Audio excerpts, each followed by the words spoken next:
मुंबईतल्या बेस्ट कर्मचाऱ्यांच्या थकीत पगाराचा प्रश्न हा जरा जास्तच गंभीर होत चाललाय। एकीकडे भाजपने हा मुद्दा उचलत कमिटी निवडणूक होऊ देणार नसल्याचा इशारा दिला, तर दुसरीकडे पुढच्या 3 दिवसात या कर्मचाऱ्यांचा पगार झाला नाही तर तीव्र आंदोलनाचा इशारा बेस्ट कर्मचारी संघटनेचे सरचिटणीस शशांक राव यांनी दिलेला आहे।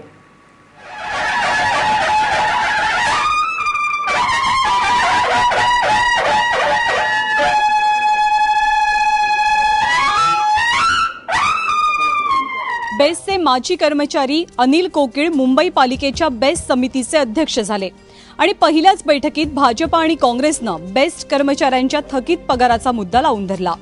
बेस्ट समितीच्या अध्यक्षपदी विराजमान झालेल्या शिवसेनेच्या कोकीळ यांनी पगार होईपर्यंत आपण सत्कार स्वीकारणार नाही अशी घोषणाही केली। मी स्वतः कर्मचारी म्हणून काम केलं, माझी जबाबदारी आहे आणि मी त्या पगार दिल्याशिवाय कुठलंही काम पुढे करणार नाही, किंबहुना कुठलाही सत्कार स्वीकारणार नाही, मी सांगतो। मात्र अर्ध्याच तासात अनिल कोकीळ यांना त्यांच्याच घोषणेचा विसर पडला। बेस्ट भवनात जंगी कार्यक्रमात त्यांनी सत्कार स्वीकारला आणि इकडे बेस्ट कर्मचाऱ्यांच्या जखमेवर मीठ चोळलं गेलं। आता कर्मचाऱ्यांच्या पोटापाण्याचा प्रश्न निर्माण झाल्यामुळे विरोधकांनी पेंग्विनचा मुद्दा काढून शिवसेनेवर शरसंधान साधलंय।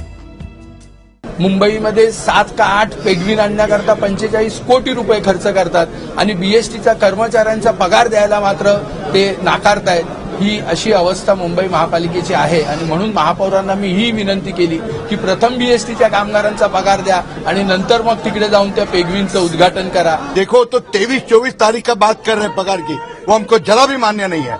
हम आज के आज उनको भी मिलेंगे, स्टैंडिंग कमेटी चेयरमैन को भी मिलेंगे, कमिश्नर को भी मिलेंगे और जगदीश पाटिल जो जनरल मैनेजर, कि आपने ये क्या प्लानिंग किया है?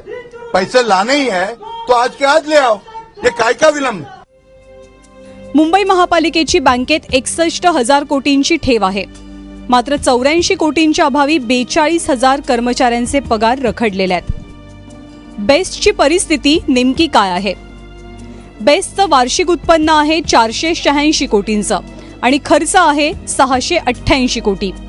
बेस्टनं 1600 कोटींचं कर्ज मुंबई महानगरपालिकेकडनं घेतलंय। बेस्टवर बँकांच्या 975 कोटींच्या कर्जाचीही थकबाकी आहे। कर्मचाऱ्यांच्या पगारावर महिन्याला 84 कोटी 63 लाखांचा खर्च होतो। बेस्टवर 2016 आणि 17 मध्ये 960 कोटींचा तोटा, तर चालू वर्षात हा तोटा 1067 कोटींवर जाण्याची शक्यता आहे। फेब्रुवारीच्या थकीत पगारासाठी 24 तारीख देण्यात आली आहे, मात्र त्यावरती सुद्धा मोठं प्रश्नचिन्ह आहे। पुढचा गुढीपाडवा सुद्धा, नवीन वर्षाचा सण सुद्धा कदाचित बीएसटीच्या कर्मचाऱ्यांचा नीट होऊ शकणार नाही असं आज एकंदरीत चित्र दिसतंय आणि म्हणून भारतीय जनता पक्षाने ही भूमिका मांडली की कर्मचाऱ्यांचा पगार हा झालाच पाहिजे। निवडणुका झाल्या, पुन्हा सत्ताधारी सत्तेत आले, मात्र कर्मचाऱ्यांचे प्रश्न सध्या तरी कायमच आहेत। मुंबई महापालिकेच्या सगळ्याच महत्वाच्या पदांवर आता शिवसेनेचा भगवा फडकताना दिसतोय। मात्र मुंबई महापालिकेची सत्ता ही एक हाती चालवण्याची संधी शिवसेनेला मिळाली असली तरी सुद्धा पालिकेसमोरची आव्हानं ही सुद्धा शिवसेनेला एक हाती झेलावी लागणार आहेत। त्यामुळे मुंबईचा विकास करताना प्राधान्य नेमक्या कोणत्या गोष्टीला द्यायचंय, पैसा खर्च करताना प्राधान्यक्रमाने नेमक्या कोणत्या गोष्टीसाठी खर्च करायचा आहे याची गणितं आता शिवसेनेला आखावी लागणार आहेत। त्याच्यामुळे महापालिकेतले हे नवे गडी आता नवं राज्य कसं सांभाळतायत याकडेच मुंबईकरांचं लक्ष आहे। कॅमेरामन सचिन सह मनश्री पाठक, एबीपी माझा, मुंबई।